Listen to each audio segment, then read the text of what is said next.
have to start with a confession that I'm kind of embarrassed about. When I signed on to do a TED Talk about resilience, I had never looked up the definition of resilience. I had an idea of what it meant, esoteric, a person who is capable of overcoming incredible horrors. These could include war or violence or illness or anything Louis Zamperini suffered in that movie Unbroken. And in my case, childhood sexual abuse. But then I decided that I really needed to look up this definition, and what I found was incredible. It's the scientific one, and it's the capability of a body to retain its size and shape after deformation from severe compression. I think I love this definition so much because it reminds me of my favorite geological phenomenon, isostatic rebound. That's when a glacier sits on a piece of land for thousands of years and then through whatever process heats up and melts and retreats, and the land beneath it springs to life almost instantly. And we're talking inches, and I think maybe even feet, but I'm not sure about that. And I love this definition so much, and I want to talk to you tonight about how I've kind of embodied this in my own life. It started on a camping trip in the Sawtooth Mountains of southern Idaho, not far from here. It was at the hands of my stepfather.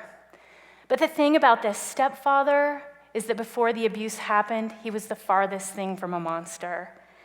He swept my family up, came into our lives, and saved us after my real dad died on a backpacking trip in the Sierra Nevada mountains.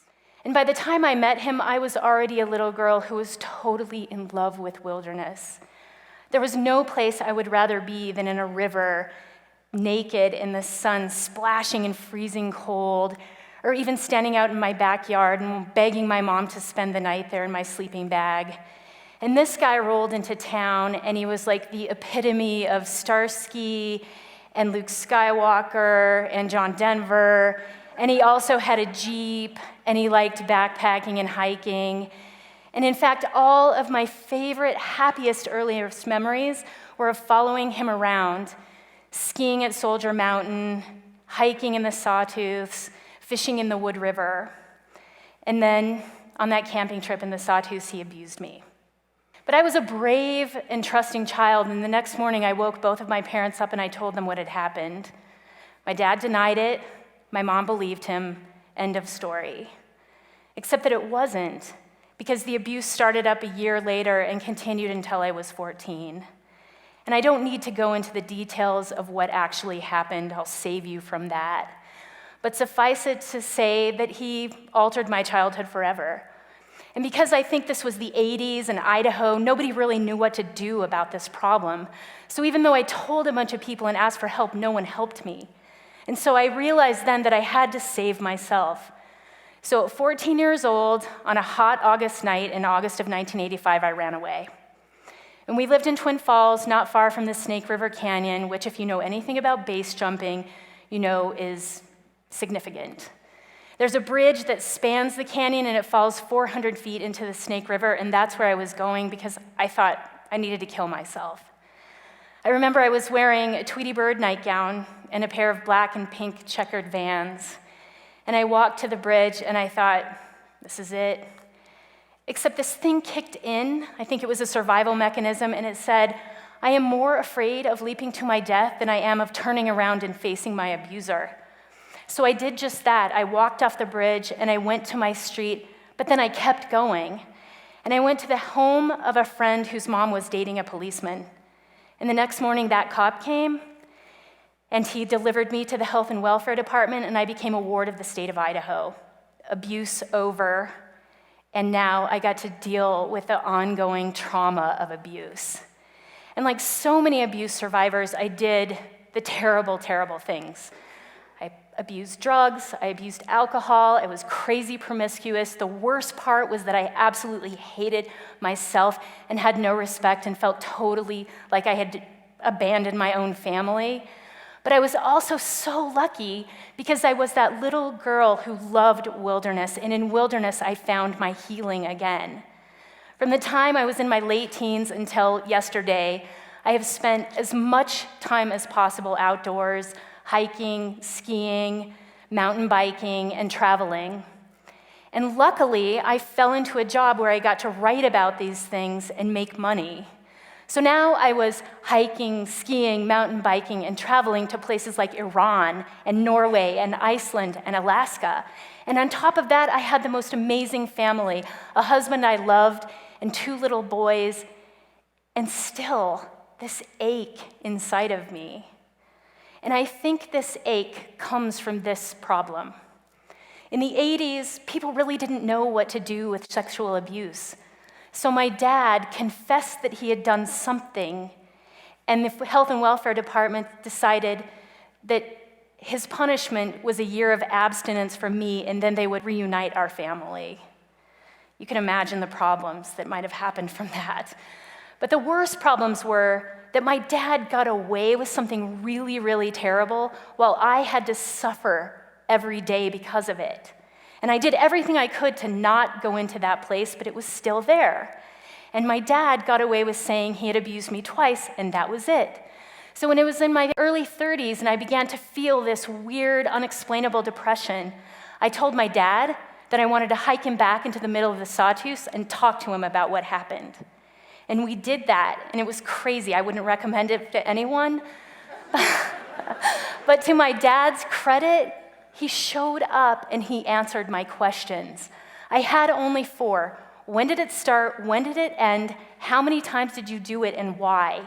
And he answered all of those things, and then I wrote a story that came out in Backpacker magazine and won the National Magazine Award in 2009. Thanks. I'm running out of time. That story then became a book that I published with Simon & Schuster. And again, to my dad's credits, because we're all monsters and we're all angels, he came with me on a press tour. And suddenly, these 2 weird, damaged people were on the Dr. Drew show and Nightline and being featured in People magazine. And here is the crazy thing that happened. People kind of fell into 2 camps after that.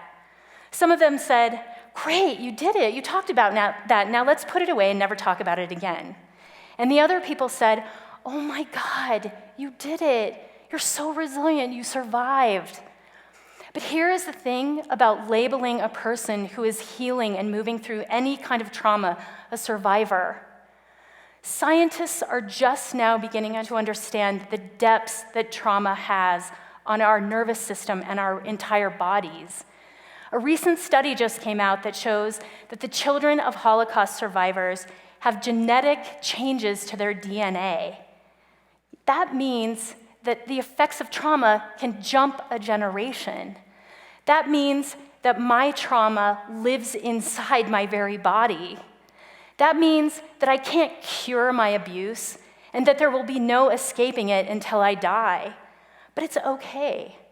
Because as the psychologist Carl Jung said, if we are willing to face our abuse, consciously examine it, and move beyond it, we will receive a blessing. And this blessing is the entrance into a painful new place where we are recreated. To be completely honest, I am sick as hell of being recreated. But I'm here, again, with a little bit of ambivalence because it's very hard for me to tell this story. But I'm here because we need to examine this issue. The fact is, when I did this story in 2007, the statistics around child abuse are the same as they are 7 years later. That means there is a systematic, horrific problem going on that we still haven't figured out how to change. But I also want to say that I'm here because I want to be an example of someone who can go through trauma, be saved, be traumatized again, be saved, experience that compression and expansion, and end up on this side with a happy life and a husband and children and a mission. So I want to leave you with the message of, if you're a person who is brave enough, willing enough to pull back a Band-Aid on a trauma that may have happened to you in your life, take all the time you need and don't let people slap you with a label. And if you're a person who loves someone who is going through that process, do everything you can to support that person in the process. Because when you pull back the Band-Aid, Though it's going to be painful, there will also be beauty. And the beauty is vulnerability. And the vulnerability is what allows us to connect. And I think we'd all agree that the very reason we're here tonight is because we want to connect. Thank you.